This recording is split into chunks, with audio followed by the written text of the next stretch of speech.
Hey, Liz. Yeah? Want to run out for a little treat? Absolutely. Great. Because right now, Tim Hortons has this deal. A small hot chocolate or French vanilla is just 99 cents. Wow. All right, how about this? When you're ready to go, shoot me a text. That was fast. Let's go. Better hurry. This sweet deal is not going to last. Right now, treat yourself to a small hot chocolate or French vanilla at Tim Hortons for just 99 cents. Great quality at a great value. It's all good at Tim Hortons. Limited time only at participating restaurants.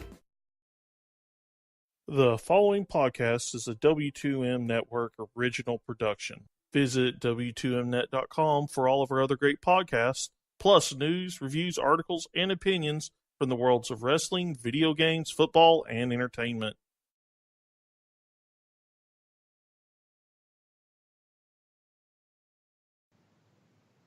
And we are live to tape on the W2M Network for the Wrestling to the Max Smackdown Live review here on W2M Net, as well as online at W2Mnet.com. Good evening, everybody.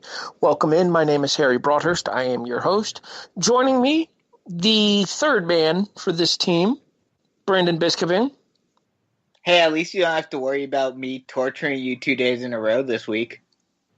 Yeah, we're kind of taking tomorrow night's kickoff off, but that's mostly due to the fact that, A, we need an extra week to prepare in order to do our year-end award show. B, yeah, I'm not dealing with you schmucks on my birthday. Forget that. Hey, I want to take a quick opportunity to say thanks to our friends over at 411 Mania for actually posting last week's episode of the SmackDown and 205 Live reviews. Greatly appreciate it, guys. Make sure you guys check out 411mania.com/wrestling for all your news and everything related to the world of professional wrestling that you don't get over at W2Mnet.com. And now that I've officially sold my corporate soul, you ready to get into tonight's episode of SmackDown? Let's do it. All right. Our well wishes to Liz Puglisi as well. Hopefully she'll be back with us next Tuesday night. All right, let's move on. So, apparently, Dolph Ziggler and Baron Corbin was supposed to start tonight's episode of SmackDown, Brandon. Yep. Yeah, well, about that. Nope. Ziggler's in the arena, so good for him. And apparently, Dolph. Things. And apparently, in the meantime of Ziggler returning from his hiatus, he got his theme song back. So, I mean, I guess he's got that going. Even though they're doing this weird thing now where instead of they basically reversed it now. And I don't know how long this will last, but they reversed it now to where he walks out to no music and it being completely dark. And then after a few seconds of him standing there, then his music hits and he walks out.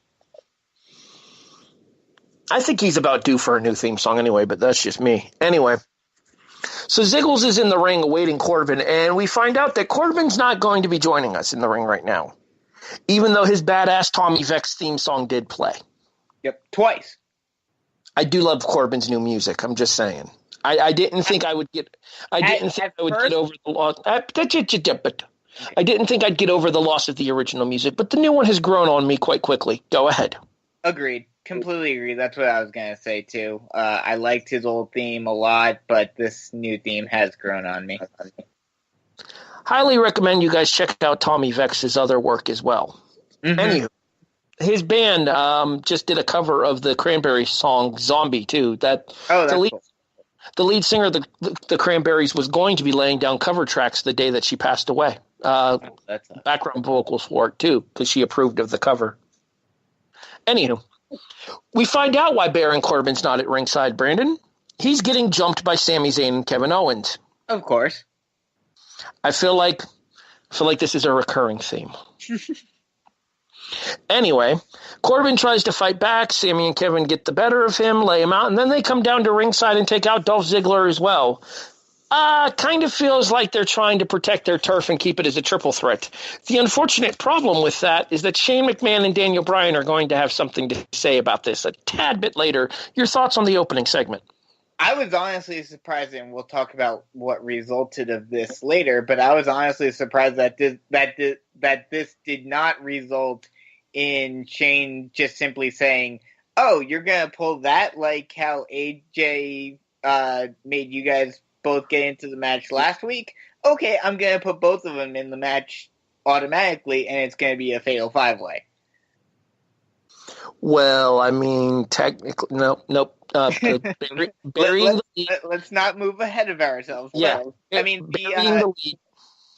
the opening segment, I mean, for what they were planning on doing moving forward, it worked perfectly, and it works to continue Sami and Kevin's whole thing of, and it's kind of funny, you know, Corbin's whole gimmick right now is like him getting these opportunities and wasting them. While they don't distinctly say it, Kevin and Sami's gimmick is pretty much shooting themselves in the foot every week. Because they do these things which they think it'll get them an upper hand, but instead it completely backfires and puts them even further behind the eight ball. Our opening contest, scheduled for one fall, is the women's champion Charlotte Flair in a non-title match against Sarah Logan. So, as we talked about last week on the show, it appears that Charlotte versus the Riot Squad week after week after week is going to be the go-to, or so you'd think. First, the match itself, where Charlotte picks up the win over Sarah Logan, taking her down with natural selection.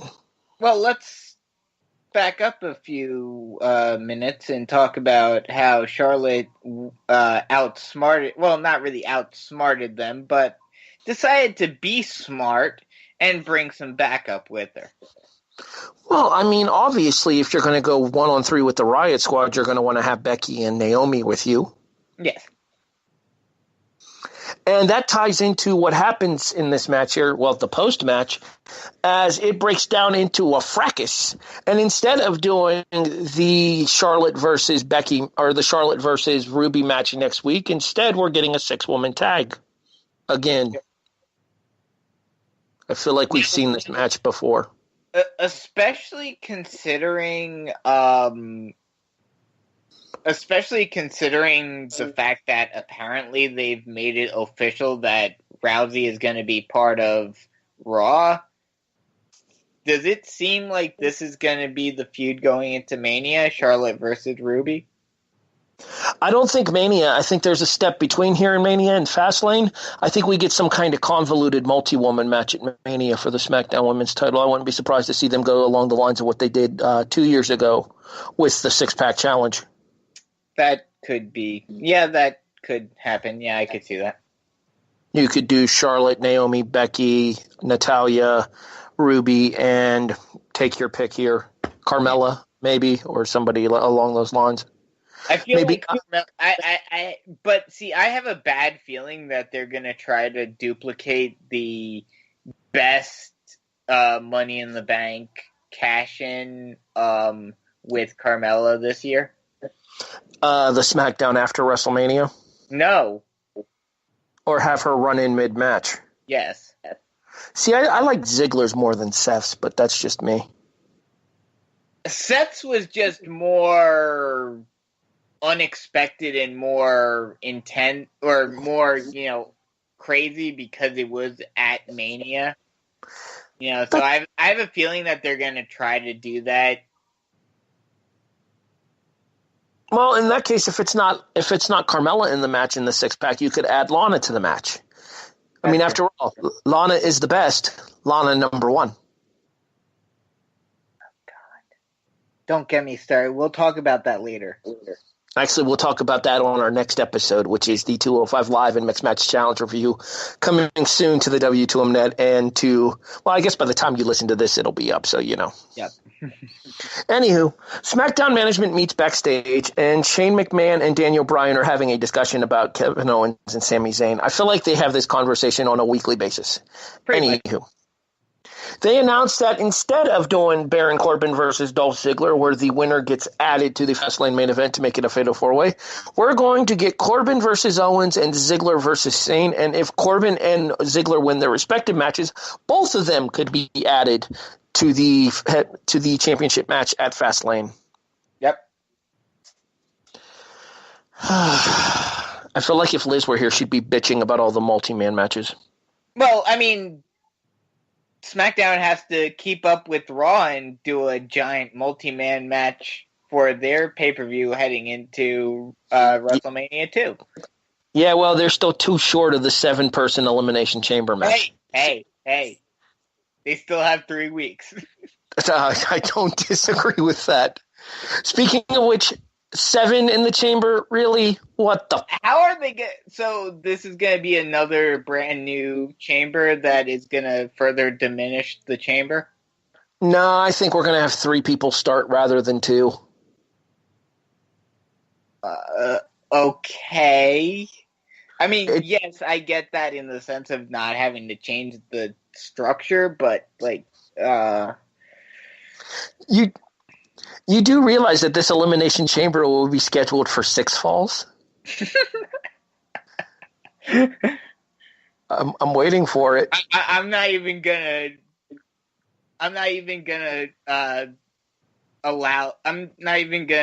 warrant that with a response. Fine. You suck. Kevin Owens and Baron Corbin. I was going to say, they literally cannot change the structure, right? That thing's already preset, so they have to do 3. Unless they put in a little mini pod for Seth Rollins. I mean, he's short. He could fit smaller pod. Which just it further diminishes the whole thing of the match that they had on the same exact Raw. Isn't there a door to the outside though that gets opened? Well, I guess they could keep somebody behind there and open that. But then, to be fair, that would actually kind of be interesting because then that could lead them to doing shit on top. Them to doing what on top? That's great. Did I hear that correctly? Yes, you did hear that correctly.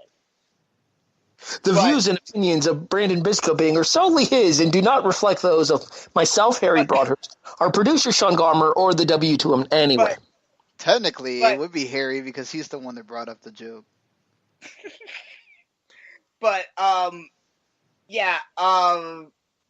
if they're really doing a triple threat to start off, then it further diminishes another match that they had on Raw. Yeah, well, I mean, technically speaking, though, we realize this is a SmackDown review show. I know this. We've gone off on a tangent here, but stay tuned next week for our Elimination Chamber predictions. Those will come after next week's SmackDown Live review. Anyway, shall we get back to the show at hand? Let's do it. All right. The next contest scheduled for 1 fall. 1 fall! Since the WWE won't let their ring announcers do it, damn it, we're doing it on this show. All right, anyway. Corbin and Kevin Owens for the opportunity for Corbin to advance to the Elimination Chamber here. Pretty strong back-and-forth match. You know what? I think Corbin gets a bad rap as a worker because he's actually a very solid hand, especially for somebody as relatively new to the business as he is. Well, I mean, while it doesn't completely correlate, the fact that he does have, a combat sports background does help him, and, his boxing background does help him in the ring. I also think that it's important to note that Corbin can probably work his style with other people better than most on the roster as well, just because of the fact that he has almost a bullying style to him, but even so, he's strong enough to be able to have that same kind of style against somebody the size of a Kevin Owens and have it not look weird. Well, exactly. He can use his style against just about anyone, and especially on SmackDown, and have it be effective because of how small the roster is nowadays. That being said, I don't know how I feel about Corbin using a move like End of Days on Kevin Owens. I feel like that move is better when done on smaller opponents. Having it done to a guy the size of Kevin Owens makes the move look, I don't know, weird, I guess. Well, I mean, it shows that Corbin has the strength to do it. I mean, I get what you're saying, but you're not going to have someone, I mean, it's basically like saying how, certain moves look ridiculous when, a smaller guy's doing it on a really big guy. On a related note, Sami Zayn shows his frustration at said end of days by throwing his beanie at the television. My question to that becomes, does this make Sami non-evil again? Because we've noticed that the beanie is what turned Becky. Never mind. That's a Mixed Match Challenge reference for anybody who doesn't watch the show. The SmackDown Top 10 list is shown once again, and I don't care as much this week as I didn't care last week. So, wait, I thought they were doing this every week. No, I'm guessing it's going to be probably a monthly situation. Oh, okay. At least that's what I would do. I feel like that might be the best way to go about it, if that makes sense. Yeah. Because wasting television time with this on a weekly basis is going to get redundant, frankly. True. Unless they actually do something which they've already shown this week that they will not. Well, kind of. I mean, the U.S. title open challenge. Yes, they reference it, but they only reference it with two of the guys. And then the one guy that was an honest surprise that he was on the list doesn't get mentioned at all. So, it's like, and Jinder coming out and talking about how, like... Cart before the horse, haven't gotten to that yet. Okay, fine. Thank you. Robert Roode comes out to do... Why do I keep calling him Robert? Old habits. Be proper. Old habits die hard. Bobby Roode comes out and mentions the fact that he wants to be the greatest U.S. champion of all time. In order to do that, he's going to steal a tradition from the man that he wants to surpass. Ba-ra-ba-doo! Ba-ba-da-ba! Funny to me. Anyway. Even though he started this, a couple of weeks ago, so... Well, he's once again bringing back the U.S. title open challenge. He says that it's open for anybody in the back, but, and this is a direct quote, forgive me, I'm tired, it's been a long day, it's midnight here on the East Coast. He's hoping a certain someone accepts it face to face rather than coming out here with an RKO out of nowhere. Gee, I wonder who he's talking about. Mm-hmm. Dun dun dun. Dramatic reverb. Mm-hmm. Sure enough, the invitation is answered by Randy Orton. Orton has never had the United States title and is the only thing holding him away from becoming a Grand Slam champion in the WWE. Heavyweight, Intercontinental, U.S. Tag Team. However, before Randy Orton and Bobby Roode can start their contest, we get somebody else added to the mix. Now you may take over with what you were about to say. Jinder Mahal decides to come out and talk about the whole top 10 thing. And he's talking about how the SmackDown roster does not respect Randy Orton because they voted him at number 9 at the top 10 list. Hello, he's 9 out of, I don't know how many are on the SmackDown roster. What? Newsflash, Jinder, you didn't make the list! Yeah, you didn't make the list at all! And then he's also talking about, first he's talking about how he beat Randy for the title and all of this. And Randy, to his credit, says he doesn't care about any top 10 list and never will. But Jinder still continues with this whole thing, how he's been with the company for 16 years, but he's number 9, but Roode's only been around for 6 months, and he's number 5, which, again, it's a current top 10, doesn't make any sense. And then Roode probably has the best line of the whole thing, says those are big words for a man who didn't even make the top 10. So, I mean, he basically said what everyone else was thinking. Like, what the hell are you talking about, Jinder? You didn't even make the list. You have no right to talk. Not to mention, not only did he not make the list, Roode goes on to elaborate upon that by saying that the reason he didn't make the top 10 list is because nobody in the SmackDown locker room respects him. Yeah. But what does end up happening, though, is that Orton ends up RKOing the Singh brother that isn't injured, Samir, I think. I believe so. I believe you're I think correct. Sunil is the one who underwent ACL. See, either that or flip it and reverse it, and you have the correct answer. I'm not sure which one's which. Yeah. Anywho. But in the process of doing that, he ends up getting laid out with a Colossus. Yep. And in addition, Roode takes a Colossus as well as Jinder Mahal stands tall in this particular episode of the Open Challenge. No match, but we do lay the groundwork for what's going to happen going forward. And apparently, we're replacing the triple threat at Fastlane with a different one, this one for the U.S. title. Yep. At least that's the way it appears to be to That's me. what Anyway. it looks like to me as well. The New Day versus Shelton Benjamin and Chad Gable. Just because it's Fat Tuesday, Big E's going to eat a bunch of pancakes. This is fun. Come on. This is funny. I'm over the pancakes. I'm beyond over them. It made me want pancakes. It's not funny. It doesn't help anyone.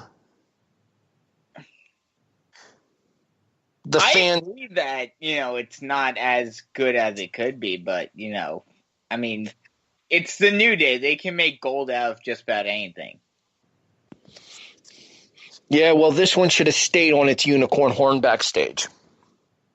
Like, I get the whole idea behind the Mardi Gras thing there, and this would be relevant if we were actually in New Orleans, but we're not. We're not heading there for another month and a half.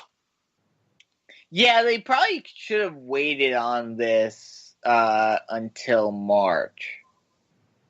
Like, I get the idea. Today is technically Fat Tuesday. We're close to, I think it's like 40 days until Easter or whatever like that is. I want to say that's how that works. Yeah, I'm not Catholic. I don't claim to be. I wouldn't want to be. To each their own, but not for me. I think you are correct, so I think that's what they were doing here. I believe Mardi Gras is technically today. But anyway. So, Chad Gable and Shelton Benjamin come out, and Chad Gable gives basically my entire thoughts on this segment. Wow, that was great, guys. Really.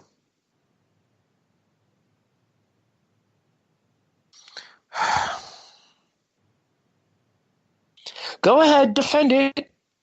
I mean, it was a fun segment. I mean, I get the whole thing about Chad Gable and Shelton Benjamin, but see, especially when it came to this match, this is what you expect, because New Day is the very fun, lighthearted tag team. Gable and Benjamin are the very, uptight, completely focused on competition team. So, of course, you were going to have that sort of dynamic come into this. I will say there is something really hilarious about seeing Big E get all worked up when they flip over his pancake table. Oh, that was great. I mean, I knew it was coming, but even though I knew it was coming from a mile away, when it happened, it was awesome. I feel like that needed the old Big E sound effect. You done flapped the wrong jack, sucker. Anyway, we go into a tag team match, playa, and the New Day pick up the victory as excuse me. The midnight hour lands, and the New Day picks up a win with Kofi Kingston getting the fall on Chad Gable.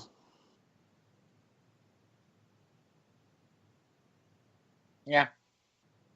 Anything to add about the match? Nothing. It was a match? Yeah, nothing too crazy. I mean, especially if you wanted to continue this whole, and I mean, with the way this match ended, it doesn't seem like they're going to do this. But if you wanted to extend this feud, or to be fair, there's not a whole lot of other teams on SmackDown for Gable and Benjamin to feud with. Exactly. I mean, this could have been an interesting feud for them to do because you have that dynamic there already. What they could have done, I mean, yes, it's already been done before, but they were given ample opportunity in this match. You could have very easily, when Benjamin got off of the apron and went after Big E, and then, Xavier got involved and got his head kicked in, you could have very easily had Benjamin do something with Francesca too, and as a result begin this whole big war against the New Day. Something tells me we're not done with these two teams yet. Hopefully, the rest of these matches will have less of a focus on pancakes and more of a focus on the ring, because the in-ring stuff wasn't bad. The pre-match stuff just bored me. Well, but that's what you're going to get with a New Day versus Gable and Benjamin feud, is you're going to have that focus on that dynamic between New Day, which is very lighthearted, very happy-go-lucky, very, not so much anti-wrestling, but, they are prototypical, WWE wrestling. And then you have Gable and Benjamin, which are the very pure, Olympic style, pure wrestling, only focused on in-ring stuff type of wrestling. So what you're saying is this is the sports versus the entertainment. Precisely. I guess I could buy that. All right, we move on. Backstage interview time for Dolph Ziggler. Ziggler talks about the fact that he gave up the U.S. title, but has since come back at the Royal Rumble, and now he's going to be picking his spots, stating that the one thing that Ziggler has never done, the one thing that he's always wanted to do, is to main event WrestleMania. Yeah, hate to be the bearer of bad news, Dolph. Good luck with that. Anywho. Even though, didn't he go into a Mania with the title? I don't believe so, because I think the only title reign that he had was cut short by the concussion from Swagger. Okay. Or, wait, did he cashed in the night after Mania? The night after Mania, yeah, on Monday Night Raw, the Izod Center. Right. Never mind. You're right. Yeah, because he was in a tag team title match at Mania the night before he cashed in. It was him and Big E challenging for the tag team titles against... Right. Am I drawing Kane and Daniel Bryan? Yes. Team Hell No. Right. Ziggler says that the only thing he hasn't done is main event WrestleMania, and he'll be damned if he doesn't walk in there as the WWE champion to do so.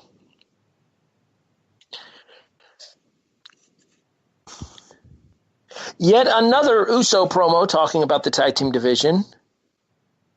But we find out that it's being watched on television by the Bludgeon Brothers, who have no interest in what the Usos have to say. I'm actually looking forward to this match. These two teams have had some really good matches in the past. I take you back to 2015, when Harper and Rowan were part of the Wyatt family, and they took on the Usos for the tag titles back then. So I have no doubt that these two teams can deliver great matches. The question is going to be, when does the match happen? How much time does the match get? And will it be a one and done, or is this something that we're going to see for an extended run? I would assume Fastlane. I think it'll go for at least a little while because, what else are they really going to put on Fastlane other than title matches? And I think I could see either Bludgeon Brothers winning or the Usos winning in some sort of shenanigans type way, to where this continues into Mania. And hopefully we get a SmackDown Tag Team title match at Mania this year, unlike last year. Or they just end up inside of the Andre Battle Royal again. You shut your mouth. the Andre Roussimoff Memorial Battle Royal at WrestleMania. Armbar. Anyway. Our main event scheduled for one fall. One fall. Is the aforementioned Dolph Ziggler and Sami Zayn match here. And things get interesting here as, once again, a monkey wrench gets thrown into the Fastlane title match. We kind of teased it earlier. It is now a fatal five-way. Dolph Ziggler survives an attempt at the haluva kick, hits the zigzag, but does not get the pin. Sami comes into an attempt at the corner after exploder suplexing Ziggler into the turnbuckles like he usually does. Goes in for another haluva kick, and Ziggler hits him with a super kick, collapsing into the cover.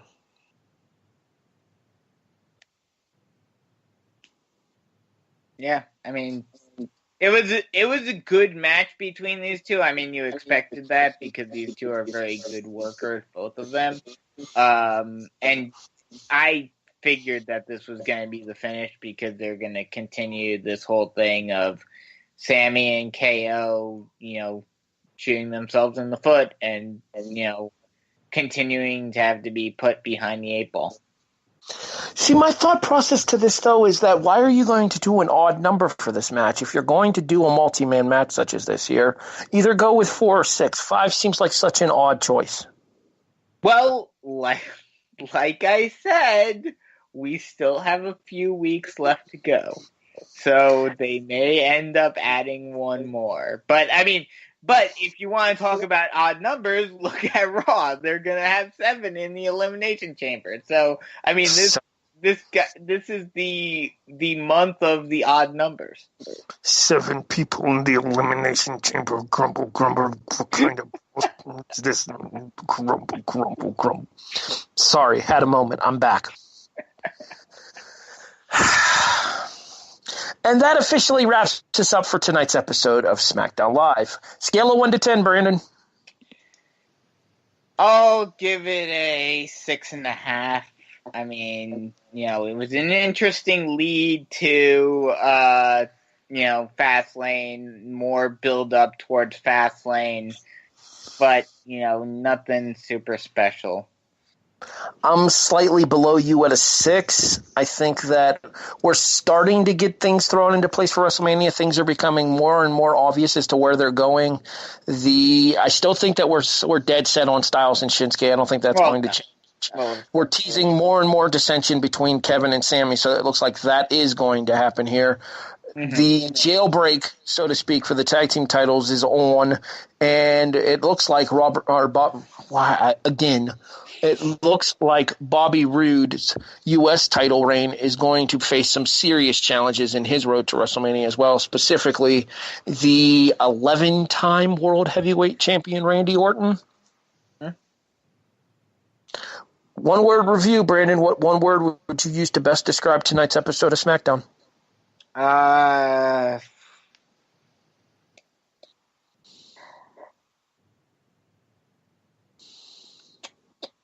don't really have one. I don't really know what to say about this one. I have one. Okay. Convolution. Convoluted. Yeah. Convolution. Completely sassafras in the title scene here. Like, I was okay with a fatal 4-way for the title there, and I figured that this would be an opportunity to give Ziggler a win over Corbin tonight in order to let Ziggler look good going into the 4-way match at Fastlane, and then you could have Corbin get involved and cost Ziggler the match and do something with those two for WrestleMania. In addition, you could still have your Sami and Kevin program, and then you'd have Styles going on to face Shinsuke. Now we have all 5 of these men in for the Fastlane title match here, and no one knows what the fuck is going on. I mean, in theory, you could still do that, even in a fatal 5-way. You could have Corbin and Ziggler facing off against each other, and them, go fight into the back or something, and have, Kevin and Sami go against each other with AJ coming in and getting a win. I just feel like it added an extra piece that doesn't need to be there. I'll agree with that for the most part, but, I mean, this is probably... But it also works in the sense of the whole Daniel versus Daniel versus Shane thing, because Daniel added 2 extra guys when it should have only been 1. And now Shane added another extra 2 guys when it should have only been 1. So it's kind of, them one-upping each other, and, we'll see where this leads. I have a feeling it'll lead somewhere heading into Mania. Or I would say that it's more likely that it goes more so after Mania, just based on the fact that the Mania card is going to be so stretched beyond capacity as it is. I feel like that we could end up seeing maybe a Team Bryan versus Team Shane thing at Backlash once they go back to the dual brand pay-per-views over them fighting for control of SmackDown. Yeah, maybe. All right, that's going to officially wrap us up here for the SmackDown Live review. Make sure you pay attention to most of these same outlets: Stitcher, iTunes, iHeartRadio, YouTube, and the actual W2Mnet website, W2Mnet.com, for more information about continuing episodes of the SmackDown Live review, as well as our next broadcast that we'll bring to you here within the next matter of moments, the 205 Live and Mixed Match Challenge review. Brandon, where can people find you online / other podcasts? They can find me online on Twitter, which I don't really use at all right now, but it's Bisco_GothamSN. And find me on here.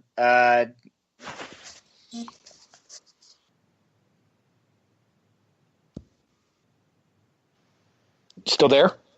So stay tuned for that. I think you had a mic cut, Brandon. Oh, okay. Where did I cut? You can find you on Twitter at Gotham's SN or something like that, so try that again.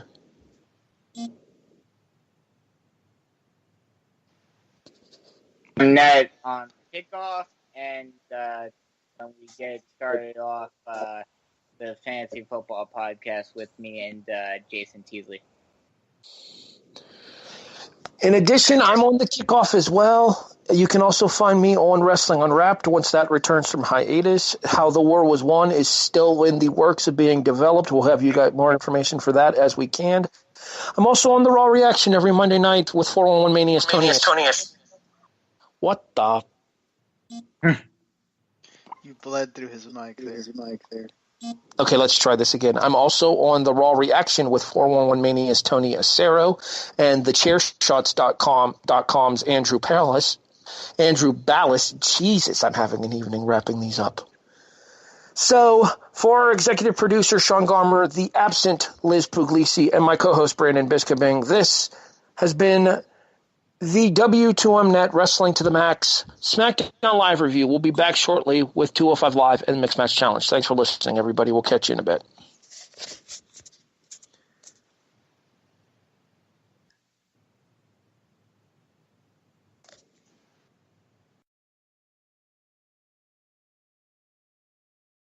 The following podcast is a W2M Network original production. Visit W2Mnet.com for all of our other great podcasts, plus news, reviews, articles, and opinions from the worlds of wrestling, video games, football, and entertainment.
The best thing about the new $1 sausage and cheese muffin at Tim Hortons is the savory sausage.